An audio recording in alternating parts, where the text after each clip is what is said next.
So these are 5 important things that I have learned from doing my IBT course for my bike. Okay, so the first thing I learned actually was like how to get on my bike. Like before I done my IBT course, I was never on a bike in my life. So he showed me the correct way to do it as a beginner. Somebody just beeped at me. So the first thing that you're supposed to do, or the first thing that I learned to do, is to, as I'm getting on my bike to make sure it doesn't go anywhere, is you pull the front brake. So you hold the front brake as you're getting on. So it's hold your brake, put your leg over, and then get it, off its side stand or its kickstand. Simple, right? Because if you don't do that, then say you're just getting on your bike. If you just get on the bike without holding your brake, it could roll away from you. And you don't want that. So the second thing I learned was how to check your oil level. Now I know older bikes have a dipstick for their oil, and you can check your oil that way. It has a little marker. Say this is it. It has a little marker to show your oil level.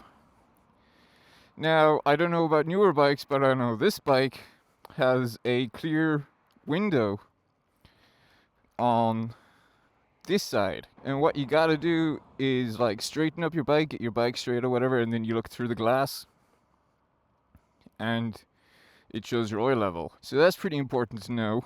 And the third thing, am I recording? The third thing I learned is your clutch, to learn about your clutch. So one of the major things, or one of the huge things they teach you, is your friction zone or your bite. Hang on a sec. So when you're taking off, or when you're preparing to take off, what you need to learn is where your friction zone is. See, I can let my clutch out a lot before you feel that bite. And you really need to get used to that. It's right there. Basically, as soon as your bike starts moving forward, that's when your clutch is engaging. When you feel it pulling, that's when your clutch is biting. But getting used to that, for me, was super difficult.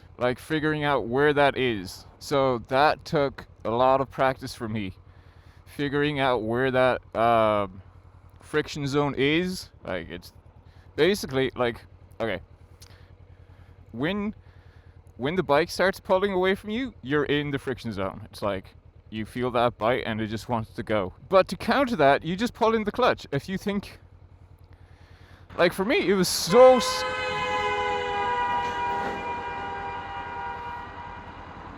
Did that guy purposely ruin my video? Or try to ruin my video? That's rude.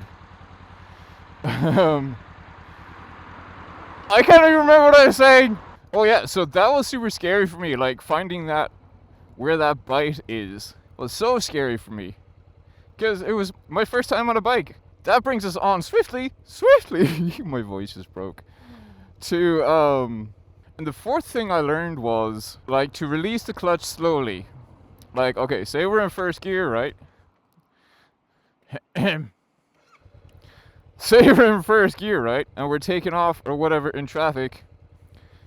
I was taught to let the clutch out slowly, obviously, because that's what happens then. So stalling the bike is a big no-no. Basically what happens when you stall the bike is just, it jolts. It will jolt on you. Then you gotta, pull in the clutch, restart, blah blah blah. So the importance of letting out the clutch slowly is, super important. And I know it's scary the first few times that you stall, you panic or whatever, especially if you're in traffic and there's traffic behind you waiting to, continue. Then it can be you can panic, you can try and start to rush things and everything, but as a beginner, it's totally normal.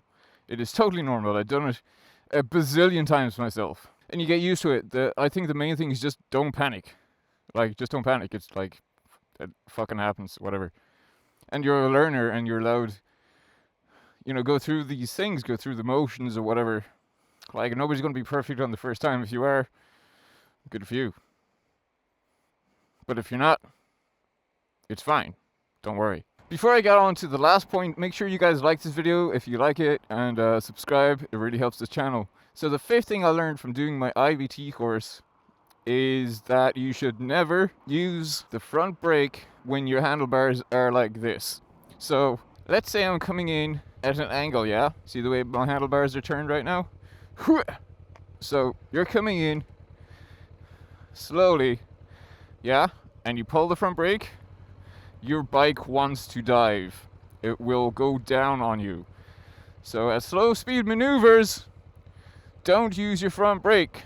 Use your back brake. So again, I'm coming in slowly and I use my back brake.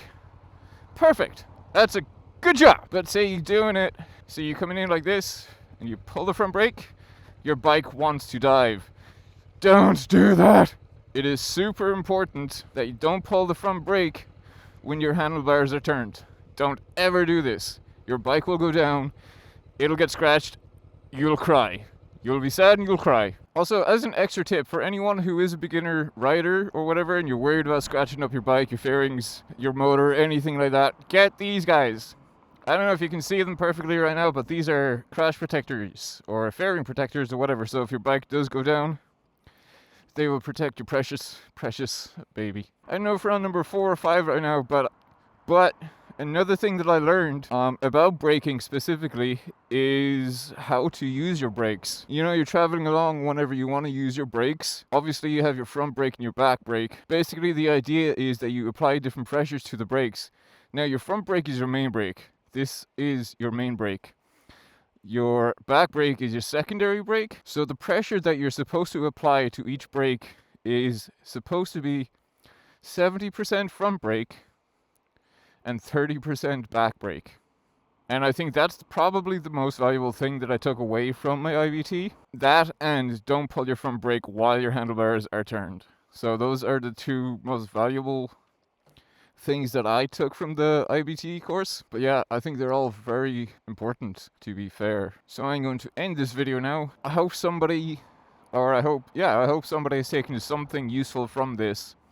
If you are going for your IBT course anytime soon, then you kind of know what to expect.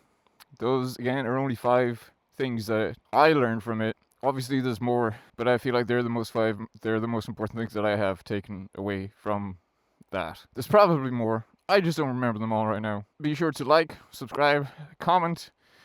Leave your comments below if you think that I missed one or that I should have added one. And I will see you in the next video. Goodbye.